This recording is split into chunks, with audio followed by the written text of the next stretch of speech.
Woodturners, I'm Captain Eddie Castile and welcome to my shop. We're going to continue a project today, and that is the platter I was making out of Spanish cedar. Now, let me tell you where I'm at now. I've taken my template, laid it over, and it's a plastic pattern, laid it over and did some preliminary layouts and some piercings. I'll show you more about the piercings later. But that is so I can establish a depth. Yeah, I'm going to cheat a little bit. When I thin it from the back side in a few minutes, I'm going to have those burned throughs to know how thin my piece is, so I don't have to keep checking it. I want to be a little bit less than 1/8 of an inch when I get down through that center. A little bit less. Now, I have some pieces of the other procedure that didn't make it to the cutting room. I talk too much. So, instead of talking, do me a favor. Watch. To put this edge in, I'm going to go ahead and use the 18mm round. It acts like a really good scraper. I soften the shoulder of this. And by the way, I only have one bar and one handle in my shop that fits all four of the cutters I really like. Because the round, the square, the triangle, and the R2 all fit on the same cutter. On the same bar, pardon me. So you're going to go up. I like to roll it up on the side.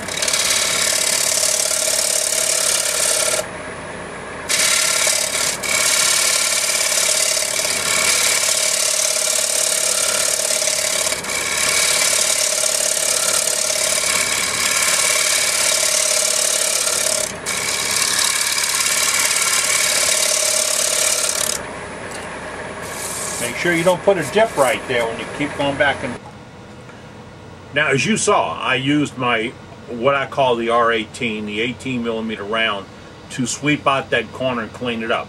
Now, I keep getting asked the question, isn't that a great tip for hollowing? Not really. Hollowing needs a smaller cutter because you want to get in and take a lot of meat each time, and you do a lot of meat with the cutter with the 12mm. You do better hollowing with the 12, and then you clean it all up and do a nice cleanup cut with the 18. Not that I want you to get both, but I want you to use the one that's right for you. Just a moment ago, before you got back, I was getting ready to put the platter up on the Mega Jaws by Stronghold, and I realized my chuck key was a little bit tight. Why? It's a clean chuck. Then I realized that the little safety detent that's in the back of the jaw, it's a little roll pin that's in the jaw, and it fits in this slot. And the safety detent's made to keep you from oversizing the platter. I had missed which spot to put it on the chuck. It's in the directions. You really should read them. You should. I didn't. I missed. I had a very unsafe condition. But let me point out, when something doesn't seem right, put the brakes on, get a breath of fresh air, and take another look at it. Because that's just about that time that's going to strike. What is it? Normally it's wood. And it hurts. Now that I've got everything set back up again, platter goes on the Mega Jaws. Now, if this was a finished edge, I would pad this with this thing called shelf liner by Rubbermaid. It's very perforated. It's a nice soft material. I normally have rolls of it around, but I don't have a chunk this big. I cut it up for soft blocking. So, going back to the Winn-Dixie today, I'll get me some. Hope they got that nice mauve. You can also pad it with a paper towel, but that's barbaric.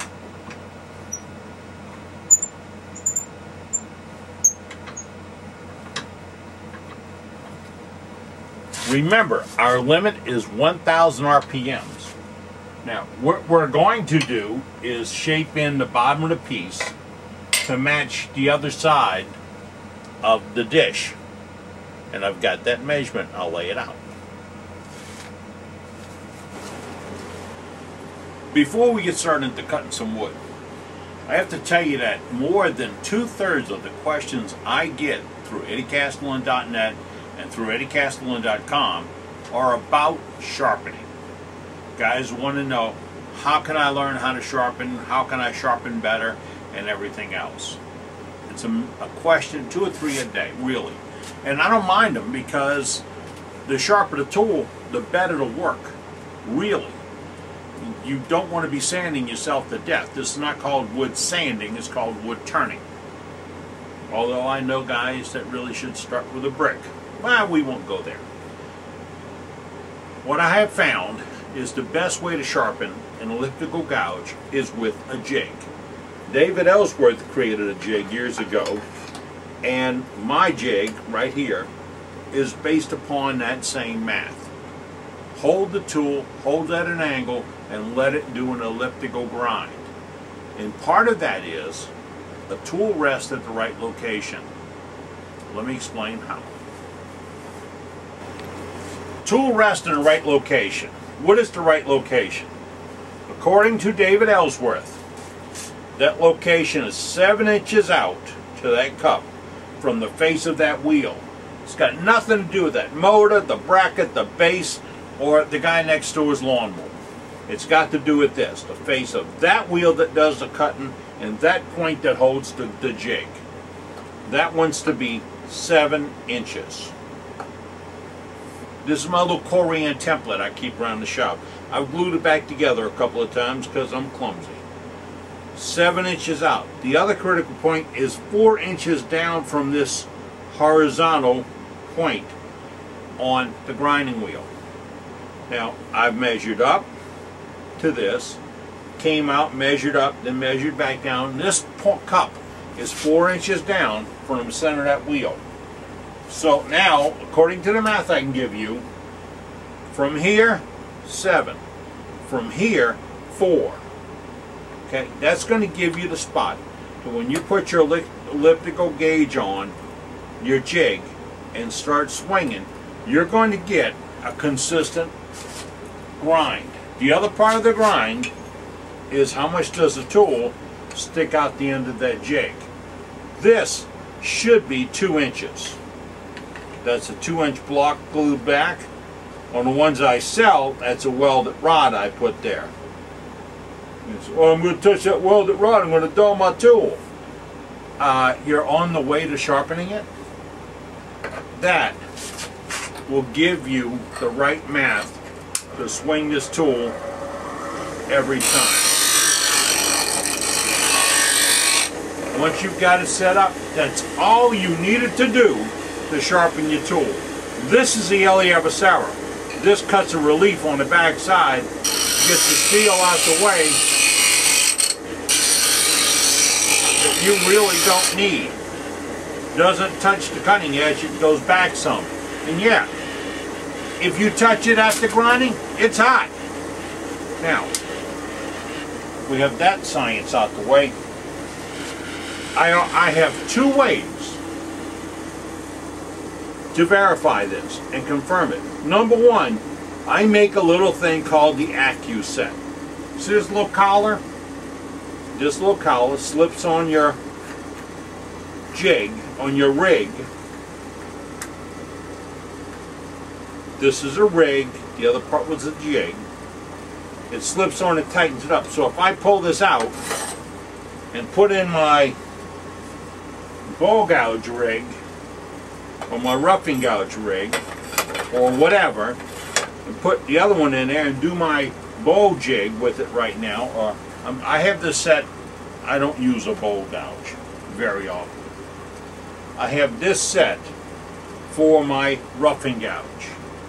That gives me the right angle. If I overdress that wheel, I'll check it or adjust it a little bit. But then I get rid of this and I need to go back to grinding my Ellsworth again. Voila! And voila is a technical term that means abracadabra, hocus pocus. Look at that. I'm right back where I started from. Now, you don't have all this. You made yours at your shop. Or you have 3 or 4 different settings. Now what do? There's a jig out there named after some dinosaur. I think it's called the armadillos. I only said it because my lawyer says I can't use their real name. He gets all upset about it. This is my jig. I'll give you the template that you glue on a piece of 1/4-inch plexiglass or plywood, or go after my heart, boys. Put it on Corian. This helps you set this wheel.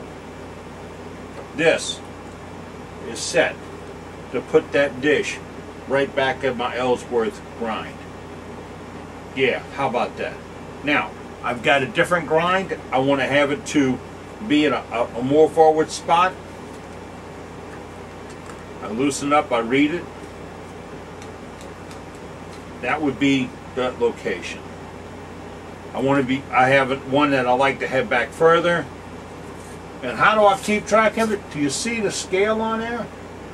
Well, I pull out this carbide-based marking tool, and I put a mark right there, and I line it up with that mark, and I say that's going to be the setting for the Q gouge, and that's my setting for my Ellsworth gouge. I think I have an E. Alright, so I set it to the E, I tighten it up, go back over here. Oh my goodness, I'm right where I want to be, but not really. I need to make a little bit of adjustment to get back to that gouge. So I push it in, get the adjustment done, snug it up, and I'm right back. Now,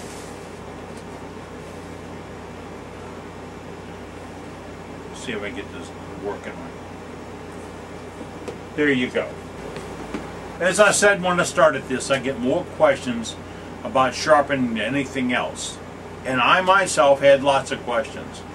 And I'm the kind of guy, I'm a cabinet maker with 49 years and 10 months experience today. And I've thought, okay, they taught me when I was a cabinet maker, if you do anything twice, make a jig. It's a jig. If you do anything 3 times, make a really good jig. Really good jig. You want to make this, you want to save yourself a ton of money and a lot of problems, send me an email, ask me for the tips package. It's in there. It's 2 sheets on how to make it. You can get you a piece of 1/4-inch Lexan from the hardware store for under $5. Fancy it up with 2 knobs, you use a wing nut and a thumb screw. Doesn't matter. Just make it adjustable, and it'll save you time and money. The Accu sets I sell, I don't remember the price. They're on my website. I sell the jig by itself, shipped to the United States, $20.15. Do me a favor. There's not a lot on this. If you order the jig, get a couple of carbide cutters to go with it. Because $15 is for the jig. Straight up. That's 1/3 of the competition's price. 1/3. But that's what it cost me to make it. Not out to make a killing, I'm out to help you out. That's the truth. So.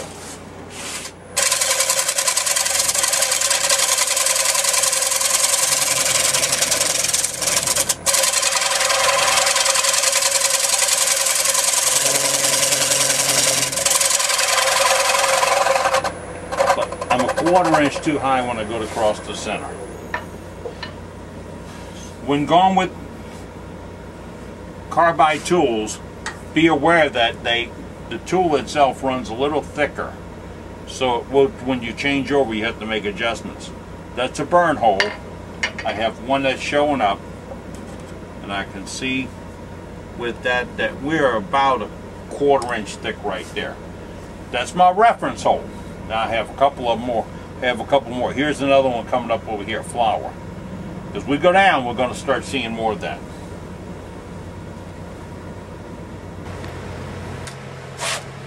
Let me explain to you what I made up. This is made to hold my face plate or my cold jaws or whatever that's threaded to meet my lathe. This, I've made this part of the rig. Get this out of here. It's got a 1-inch steel post on it. It'll hold a 3/4 by 10 bolt. The 3/4 by 10 bolt matches what's on my tailstock, my revolving center. Got it? Okay. To get it up to what my chuck is, this is the adapter that I put on my revolving tailstock, 3/4 10, that goes up to 33 to whatever millimeters to match my 1/1. Again, the bolt is a 3/4 10. It's jammed in here. I break this lever and adjust it. Move it down. That bolt also tightens up so I can rotate it. Now, I would put a crescent wrench between these two parts right here and tighten them down if that was the final setting for this. But I have to show it to somebody else with a different size lathe later today. But that gives me the stable work platform. It fits in my 1-inch one-way shaft, and so if I need to get around, I'll loosen that up, get it over here. That's what I'm going to show you in a few minutes when I go to piercing.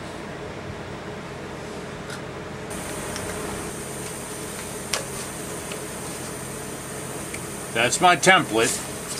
I've drawn it on with a #2 soft mechanical pencil, one of the cheap ones from Walmart. That's going to be my target. I'm going to cut it out with the NSK Presto. This is a oilless, turbine-driven, and carver. Now, I've laid in the two basic bird shapes, sand out the pencil marks and all with some fine paper. This is probably 220 or 320 on a pad. It has to cut well because you don't want to snag and you don't want a lot of pressure. So if it looks like it's not cutting really good, clean it. Oh, she didn't see that. Okay. Clean it up a little bit.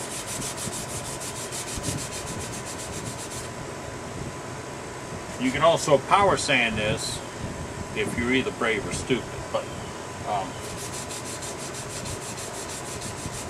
my daddy always told me there was a fine line between that. Most guys don't understand it. Oh, I didn't mention the cleaning stone.